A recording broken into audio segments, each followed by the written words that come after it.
So we'll also have to work in the House on denying funds for implementation and in the Senate on votes against its most egregious provisions.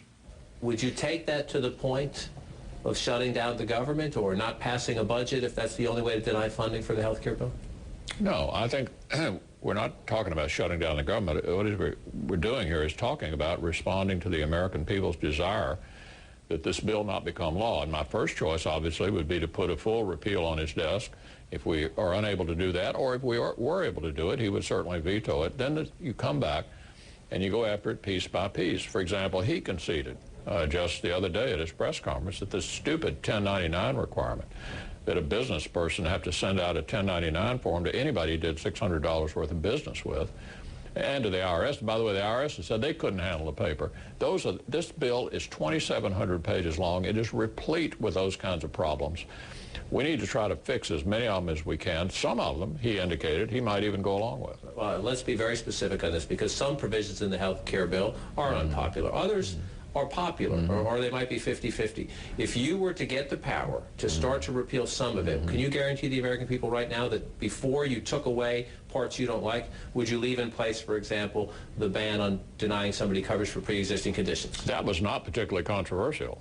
I mean, that's one of the parts of the bill that everybody liked. So under no circumstances the Republicans let that go away. The price for that is we had to swallow 2,700 pages of a government takeover of American health care. What we would like to do is to get rid of this. We know that's not possible with him in the White House, and start over and do it right. Those were the arguments we made throughout the health care debate. The American people ended up siding with us.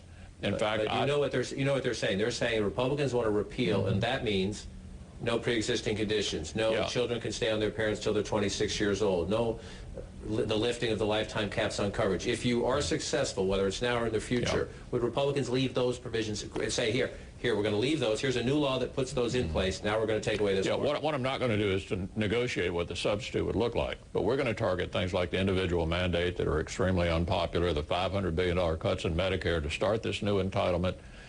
There are way more parts of this bill that are unfortunate and unpopular and should be done away with than a few portions of it that had pretty broad bipartisan support. Those were the kinds of things we were arguing back during the debate we should have done instead of having the government take over 1/6 of the economy. So answer somebody out there, whether they're a Democrat or an independent, or maybe just even some Republican who's doing the math, who says, okay, this Republican leadership says they want to reduce the deficit. But if you extend the Bush tax cuts, I understand your policy argument. People can agree or disagree with it. That would, in the short term at least, maybe if the economy roars back, it would change it. But in the short term, that would add to the deficit somewhere in the ballpark $700, $800 billion.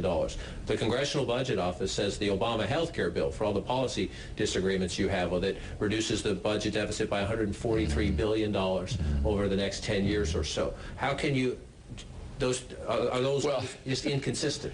Well, the assumptions are all wrong. The fact of the matter is, if you raise taxes in the middle of a recession, the government's going to get less revenue, not more, less, because you slow down. I mean, to do that right now, John, would raise taxes on 750,000 small businesses, which represents 50% of small business income, 25% of the workforce. In the middle of a recession, you're going to get less revenue, not more. Nobody seriously believes the health care bill is actually going to save money. Nobody believes that. So don't assume that you're going to exacerbate the deficit by doing any of those things.